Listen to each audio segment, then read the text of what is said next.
there is a abundance of water in Telangana, which ultimately leads to the development of ecosystem. Then basing on that report, Government of India had come out with a proposal to support the state of Telangana for taking up this oil palm cultivation. That is how now out of 33 districts, 25 districts have already been approved by Government of India and permitted to go on for plantation. And accordingly, Government of Telangana has given notification and called for the applications from various companies, both national and multinational. And until now, 11 companies have already taken up 25 districts, and they have already started setting up their units, crushing units, refinery units, and they have also entered into MOUs with the farmers. And the oil palm cultivation in the state of Telangana has been taken up. And now this year's target is 1,75,000 acres. We have already finished 40,000 acres so far because we had excessive rains, as you know. So because of the excessive rains, our work has been hampered. Now we have time until February first week or second week. Until then, plantation will go on.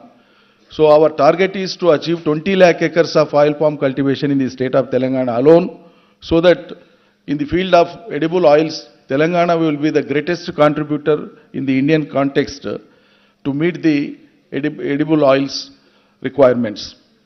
It is suggested by the scientists that if Government of India takes up not less than 70,000 acres of oil palm cultivation and 70 lakh acres of oil palm cultivation and few lakh acres of other oil seeds, not only Indian requirement of edible oils, but India will also be in a position to export edible oils to the world instead of importing as we are doing right now. Therefore, the focus should be on increasing the area of the vegetable oil seeds, almost all the oil seeds. Once it is taken up, I think India will be self-sufficient in the area of edible oils, and we should not cut our sorry figure to keep ourselves on importing the oil seeds every year with huge population, latest technological know-how that is already available with Government of India. And when the world is moving very fast, a nation like India cannot afford to have the imports anymore in the field of edible oils. More particularly, the state of Telangana under the leadership of our Chief Minister, and more particularly the Honorable Minister, Sri KTR, who is looking after the prime sector, the industries. The portfolio of industries is held by him, apart from other portfolios. So he has brought a lot of glory to the state, not only to the state, to the country as well, because Hyderabad and its peripheral areas now have been placed at the global and now industry at Hyderabad, industry in and around Hyderabad has attained a lot of significance. With his great efforts, and that in the days to come, India will flourish, and in the flourishment of India, the contribution of Telangana will be more and more. The pro-farmer policies that have been taken up and adopted by Honorable Chief Minister KCR sir's policies, now the agriculture, the sector of agriculture which was grossly neglected hitherto, now the Telangana agriculture has become a role model for the entire nation. Telangana's aggregate production has increased. Quality of production has increased. Area of production has increased. The income of the farmers has increased. Not even a single acre of land is kept fallow now. Each and every inch of land has been brought under cultivation. So this is how avocation is created to the large populace here in the state. Therefore, the direct and indirect employment in the field of agriculture itself and its allied sectors itself is very, very huge. And we can hardly see unemployment in the rural areas these days. Each and every person is occupied with some profession, some work, some activity or the other. That is how the previous unrest that was prevailing in the society has been rooted out. Now successfully people are put onto the right platform of taking up their own avocations and professions and then think for themselves. That positive attitude has taken place. Now the whole of the area, the Telangana rural area, wherever you go, just you leave city of Hyderabad and travel to any corner in the state of Telangana, you will find lush green crops throughout the year, perennial crops, orchards, horticulture crops, short-term crops, agriculture crops, seed plants, whatever that is possible to be done under agriculture is being done here in the state of Telangana. And I hope that in the days to come, the oil seeds production in the state of Telangana will definitely add to the global requirements, and Telangana will have its own role and place in the history. Thank you, one and all.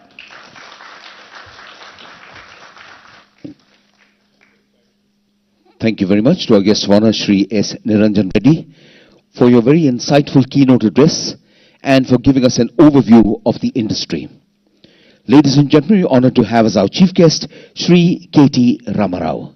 He has a master's in biotechnology from the University of Pune and an MBA in marketing and e-commerce from Baruch College City, University of New York. He worked in the US for 6 years, gaining valuable insights and experience, and returning to India, he joined public life in 2006. He was elected from the Silsila constituency in 2009, 2014 and 2018, and he has played an active role in the fruitful phase of the Telangana statehood movement between 2009 and 2014. Throughout his public life, and more so now in public service, he has been a man of action, driven by the desire to be the change he wishes to see. Ladies and gentlemen, to address this distinguished audience, please warmly welcome our chief guest, Shri K.T. Ramarao, Honorable Minister for Municipal Administration and Urban Development, Industries and Commerce, and Information Technology, Government of Telangana. Ladies and gentlemen, our chief guest. Thank you, sir. Thank you very much. Firstly, apologies for showing up late. My sincere regrets.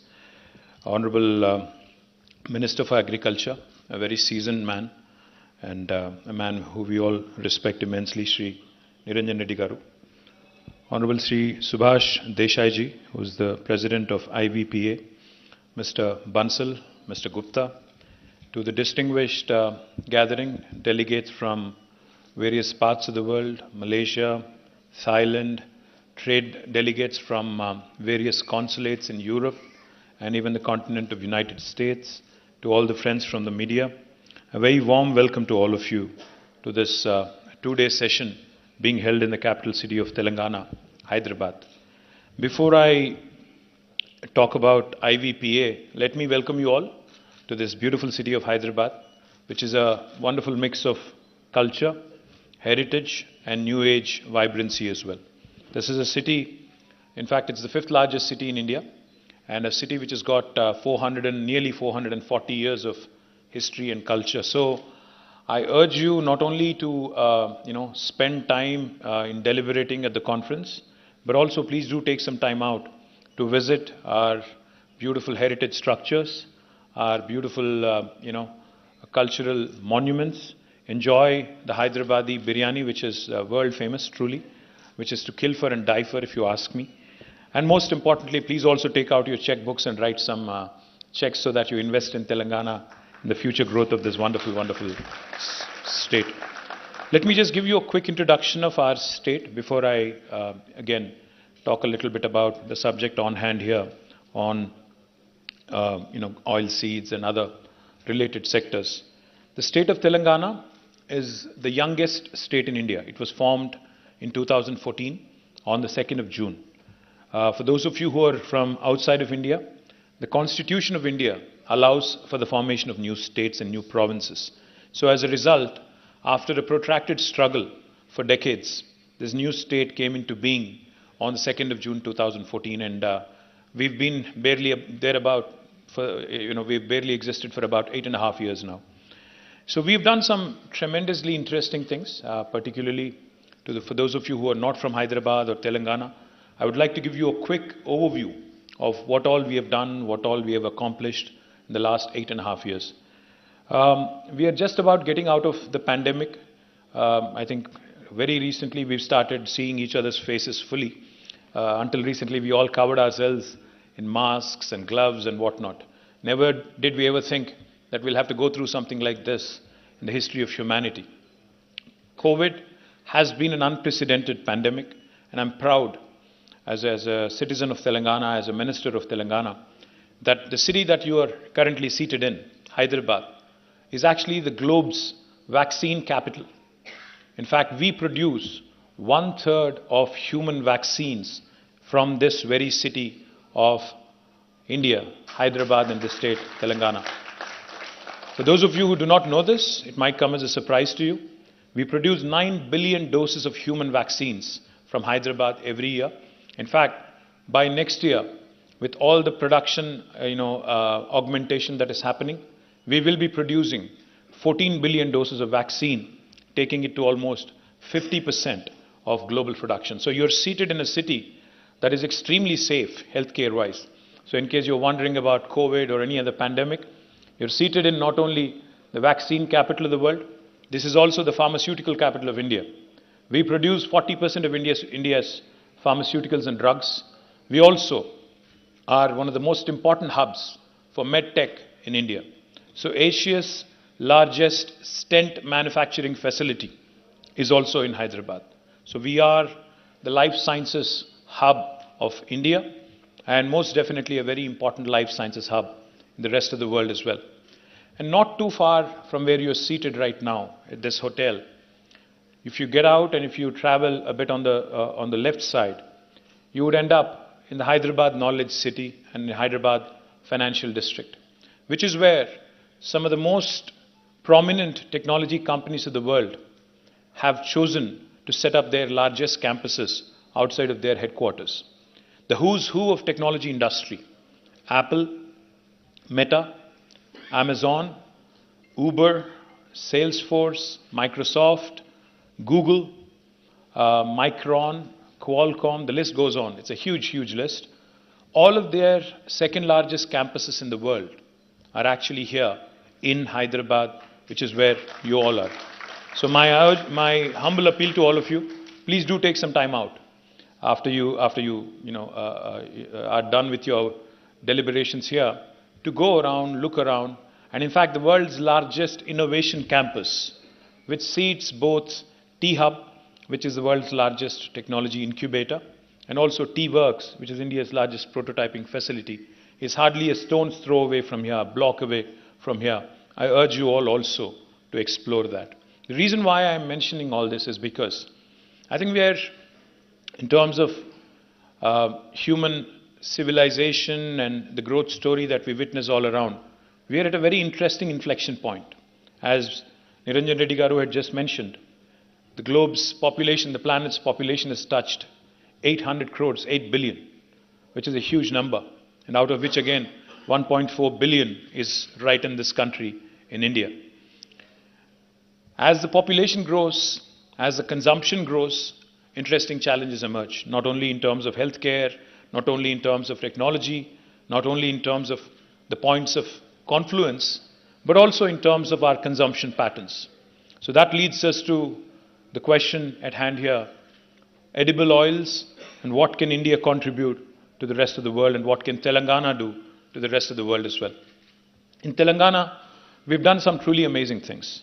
And since we have some very distinguished chief executive officers, such as Mr. Gupta of Louis Dreyfus, we also have Mr. Sandeep Bhan of Sime Darby, of course, Mr. Desai of Imami, and we also have several others who are, we have representatives from Adani Wilmar. We also have Mr. Sandeep, who's from Patanjali Group. We also, Mr. Astana from the Patanjali Group. We also have representatives of Godrej Agrovet. Let me take 2 minutes from your time and let me tell you how doing business in Telangana is different from any other part of India. For those of you who are from outside of India, when you come into India, your port of entry really matters in a big way.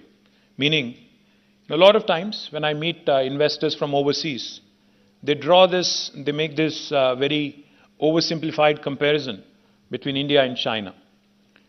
They say, you're 1.4 billion, China is almost 1.45 billion.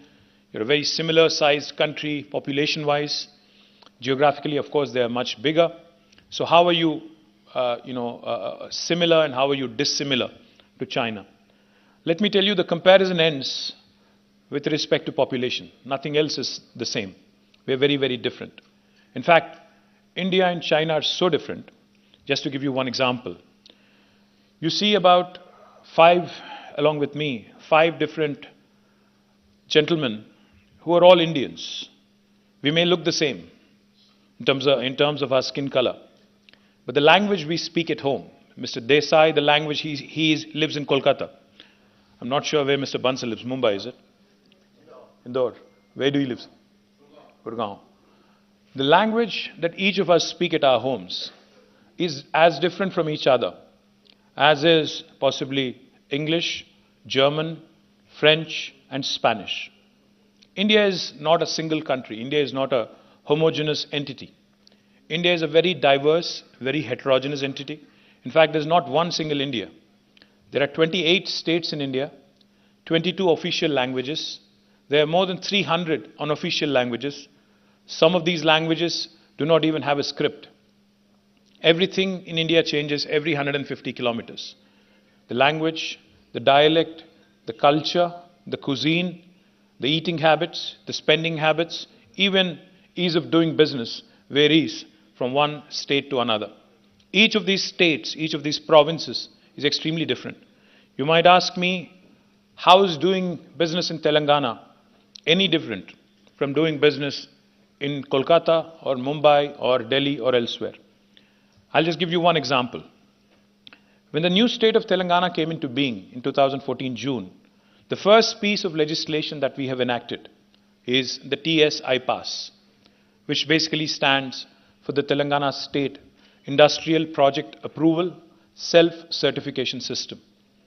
What that means is, for instance, if Imami wanted to launch a new edible oil factory in Telangana, I'm pitching to you, Mr. Desai, in case you know. And Mr. Gupta as well, and Mr. Bansal as well, of course. If you wanted to start a new factory in Telangana, you do not need to meet any minister, any bureaucrat. You don't need to meet Mr. Reddy or myself or anyone in the bureaucracy. As long as you comply with the law of the land, as long as you believe that you are in compliance with the law of the land, you can actually hit the ground running. You can start construction of your factory on day one. Mr. Chowdhury of Gemini Edible Oils, the Freedom Group, is here. He's chosen to invest in Telangana. He's investing about 300 crores, sir, or 500 crores of rupees. And he's chosen recently to announce this lovely factory of his right here. Now, if you have a piece of land that is either allotted to you already or you have procured privately, allotted by the government or procured privately, you can start construction on day one. And what happens next? What happens next is, all we request is that you submit an application online on the TS IPAS portal. We request you to put in all the details, the nature of the business, what is the kind of oil you're going to produce, what is the kind of investment you're making, what is the kind of employment you're generating, are you a red category industry or an orange category industry or a green category industry. Once we receive all that information, we process it within 15 days.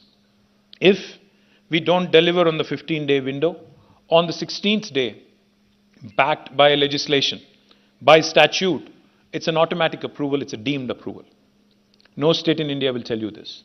And the third thing that will happen is, even the most senior bureaucrat, even the most senior officer, if they are found responsible for the delay beyond the 15-day window, from the 16th day, I, as a minister, as an executive of the state, have been authorized by statute to levy a penalty of rupees 1,000 per day to that officer who is responsible for the delay. For those of you who are thinking, this sounds too good to be true, does it actually work, or is this guy another politician who is just talking his way through? I'm told Malaysia has an election tomorrow, so I'm sure there are enough promises that are being made by the politicians in Malaysia as well. Let me tell you one thing quickly. In this state of Telangana, what you see is what you get. In the last 8 years, we have not just made promises, but we've also kept them. More than 20,000 approvals have been given through this process in the last 8 years. In fact, all the large campuses that I've just mentioned, including Amazon's world's largest campus, has been given all clearances within 11 days. We gave 20,000 approvals. We have been able to attract nearly $35 billion in investment and have been able to create 1.6 million direct job potential. And the story goes on. And therefore, we urge all of you also to start looking at the prospect of investing in India through the gateway called Telangana.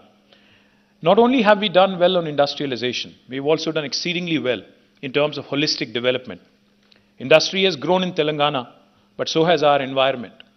A lot of times, when we talk of Malaysia and the palm oil cultivation that has happened there, there's a lot of stories, negative stories on deforestation that has happened and how that has really hurt environment. In Telangana, let me tell you, in the last 8 years, our green cover has grown from 24% of the geographical area of the state to 31.7%, by 7.7%. And what we have done in the last 8 years is something which is truly short of a miracle, if you ask me. Because never has there been a state in India after independence in 1947 where within a short span of 7 years, the area irrigated has more than doubled. Area cultivated has more than doubled in about 7 years. And that's exactly what our Honorable Chief Minister has done. If you have your phones with you right now, let me urge you, please pull out your phone. Some of you are already on your phones. Please pull out your phone, go to Google. If you can go to Google for a minute, I will really be grateful. Please type in, please search for the world's largest lift irrigation project. The world's largest lift irrigation project. Somebody please tell me the answer as well. I'm waiting. It is the Kaleshwaram project in this beautiful state of Telangana. It was executed flat in 4 years, in a short span of 4 years. We lift water from 82 meters above sea level. Through a multiple stage lift system, we bring it almost to 618 meters. Now, this project not only has added 40 plus lakh acres of new command area, it has been instrumental in providing drinking water to this beautiful city of Hyderabad. We hear enough stories about Three Gorges Dam in China and other engineering miracles elsewhere. A lot of times Indians don't typically end up appreciating what is happening in their own backyard, in their own state.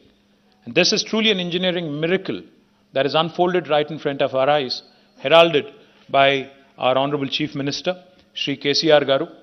In a short span of 4 years, we have been able to execute the world's largest lift irrigation project. If I have to put it differently, the youngest state in India, the youngest state of India, has pulled off an engineering miracle and has completed the world's largest lift irrigation project in a short span of 4 years. As a result, not only because of this project, but also because of our focus, our Honorable CM's focus on irrigation, on reviving the tanks in the rural areas, the area has expanded, the area under agriculture has expanded, which has resulted in a very good problem for us. Our paddy production of rice, back in 2014, our production was about 68 lakh metric tons, which is 6.8 million metric tons. You know what that was last year, this year in fact? It has more than quadrupled to 25.9 million metric tons. 2.59 crore lakhs of metric tons.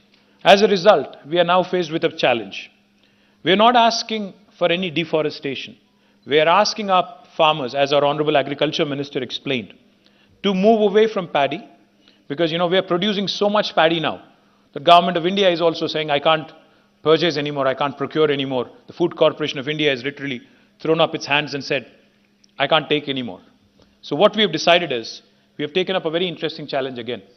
Over the course of next 5 years, we have decided that 2 million acres of land in Telangana, 2 million or 20 lakh acres of farmers who are currently engaged in paddy will systemically, with of course support and with guidance, will be moved away from paddy towards oil palm. So therefore, we cannot be accused, like in other countries, of deforestation. Not only oil palm, but also Telangana in some pockets, especially Adilabad district, Asifabad district, Nirmal district, is known for production of soybean. And the Honorable Minister's own district, Vanaparthi, Gadwal, Mehboob Nagar, Nagar Karnool, there are about 5 districts, Narayanpet, they are known for groundnut production. Oil palm of course, soybean, groundnut, and more importantly sunflower, also in various pockets, various parts of the state, will all contribute to the state's raw material production. Therefore, I request the Honorable Chief Executives of various agro companies, agro-processing companies such as Imami, such as Godrej, such as Freedom and others, to Mr. Gupta as well of Louis Dreyfus, to kindly consider Telangana, because not only are we encouraging our farmers to produce those crops which will reduce import dependence in terms of edible oils, because Mr. Desai was kind enough to educate me and tell me that 60% of edible oils today in India are imported. In fact, with the Russia-Ukraine conflict recently, sunflower was badly hit, is what he was mentioning to me. So therefore, in Telangana, you have a state where the agriculture minister is seized of a very unique challenge, a very good problem at hand, where he has to move farmers away from paddy into something which is useful, far more useful for the rest of the nation. And also, you have an industry minister who's telling you that you don't need to meet me to get a clearance to start a factory. So that is, in a nutshell, Telangana for you. I humbly request all of you, and most importantly, let me also quickly add, humbly request you to also start looking at opportunities in the food processing sector. We have earmarked about 10,000 acres of land under what we call as the Telangana Special Food Processing Zones. We're happy to work with you, for those of you who want to set up factories here, because over the course of next 5 years, as the Honorable Minister laid out, you'll have 20 lakh acres under oil palm cultivation. You'll see enhanced groundnut production. You'll see enhanced sunflower crop. You'll see enhanced soybean production. As a result, you'll be very, very close to the raw material in case you wanted to start a factory here. And we are happily wanting to welcome you into our special food processing zones, where we will be able to tailor-make a set of incentives for you. For instance, if you are willing to share with me what my competitor in West Bengal or Karnataka or Maharashtra is offering you in terms of making it easy for you to come in and do your business, because bottom line does matter in business, we will be happy to either meet or beat the best offer you have from my competition in India. Thank you very much. I hope you will enjoy the rest of your stay in Hyderabad. I hope you will enjoy the deliberations.